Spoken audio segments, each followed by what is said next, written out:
ito ba ang bago kong bahay? At may kasama pa ako sa kwarto. Hi!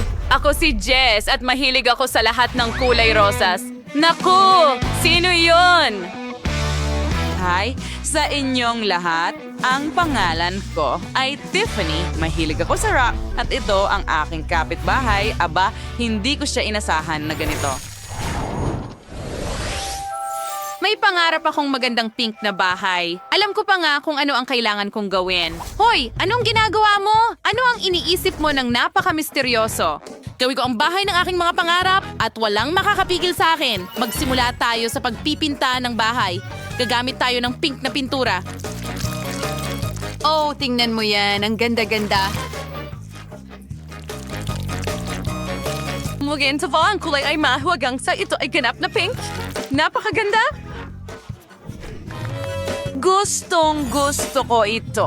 Tiffany, ano ang gagawin mo? Pipinturahan ko ang bahay ko ng kulay ube. Magpapaputok tayo ng pintura mula sa baril. Ang buong bahay ay magiging ube. Oh, mahusay. At ang bubong, syempre, ay magiging itim. At gagawin ko iyon gamit ang isang burner. Mabilis at astig. Ano ang naisip ni Jess? Oh, sige na. Pumasok ka sa bakuran ko. Salamat! Isa itong tangke na metal. Kailangan nating takpan ito ng pampalot na ladrilyo. Ngayon, puputulin ng aking katulong na si Sam ang bintana. Okay, mahusay. Sam, huwag kalimutan ang frame. Siyempre. Tapos na, Jess. At hindi ko nakalimutan ang maliwanag na pink na bubong. Wow, talagang kamukha nito ang isang tunay na tore. Ayos, handa na tayo. Oh, kahanga-hanga! Yan lang ang gusto ko! Seryoso, sige, kaya ko yan ng walang tulong. Magkakaroon ako ng sarili kong mga tore. Tingnan mo yan at mas astig pa sila kaysa sa mga pink mo. And then ngayon, kuha ako ng itim na papel, gunting, at gugupitin ng pagagandang pattern mula sa papel na ito. Oo, ito ang kailangan ko. Ngayon, gamit ang pandikit, ididikit ko ito sa aking bahay. Ganyan lang. At dito.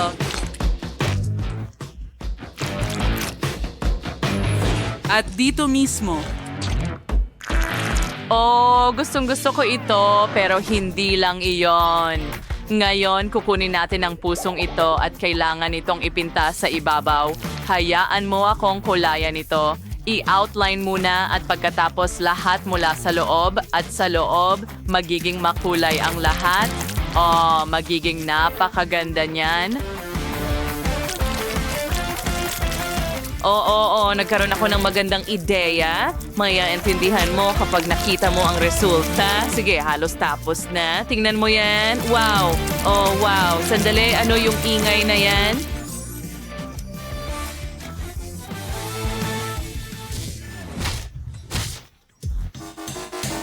Kailangan ng aking katulong na gumawa ng magandang porch para sa aking bahay. Ang ganda.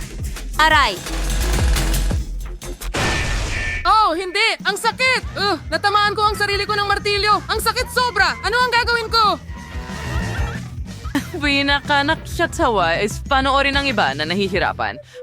Ang susunod kong gagawin? Oh, alam ko na. Maglagay tayo ng mga poste sa aking porch. Una, kakailanganin ko ang mga kahoy na patpat na ito. At ngayon, ilalagay ko ang bubong sa itaas at magkakaroon ng itim na bakod. Handa na. Ngayon, makakapag-barbecue na ako sa aking porch. Magprito tayo ng ilang burger patties. Ang sarap ng amoy.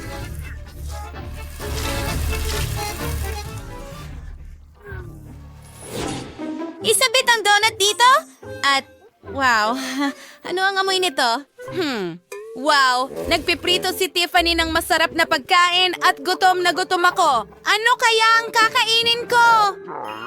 Oh, alam ko na. Gagawa ako ng cotton candy para sa sarili ko. Meron akong espesyal na makina para dyan. Subukan natin.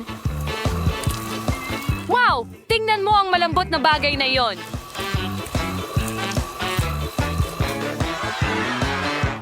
At napakasarap nito. Oh, naalala ko lang na ang bahay ng aking mga pangarap ay may mga ulap. Iyon ang kulang para sa kumpletong larawan. Maglagay tayo ng ilang ulap dito at maglatag ng daang bahaghari. Wow! Yay! Gustong-gusto ko ito.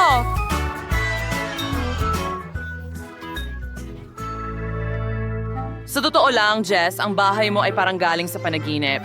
Ako'y nasasabik at ano ang ginawa ni Tiffany? Tingnan natin. Oh, nagpasya siyang maglatag ng daan sa kanyang bahay gamit ang itim na uling. Interesante. Napakamalikhaing solusyon yan. At naglagay pa siya ng mga kandila para siguraduhing walang maliligaw. At ilang lapida.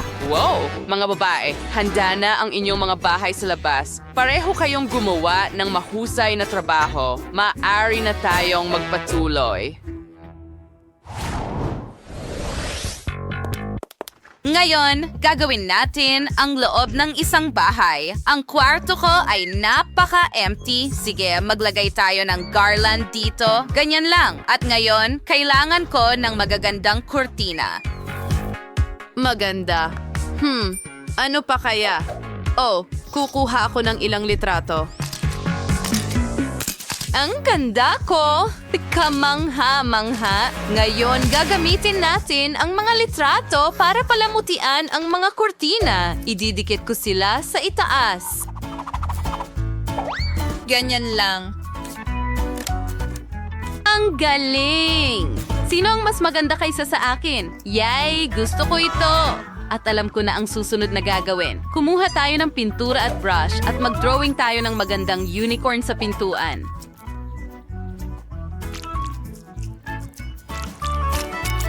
Oh, tingnan mo ang sungay na iyon. Magkakaroon ang lalaking ito ng magandang sungay at cute na mga tainga. Ngayon, ilang dilaw na tainga.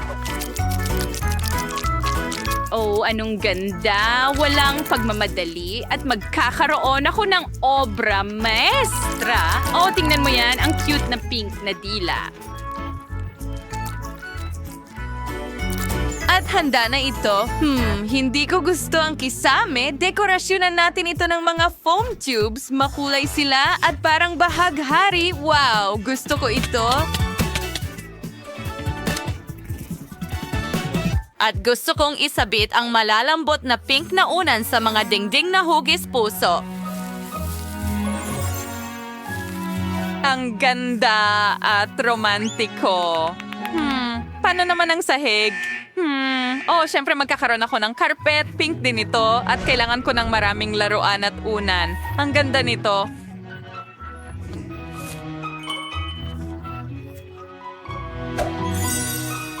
Wala na akong mahihiling pa. Ngayon, makakapagpahinga na ako ng kaunti.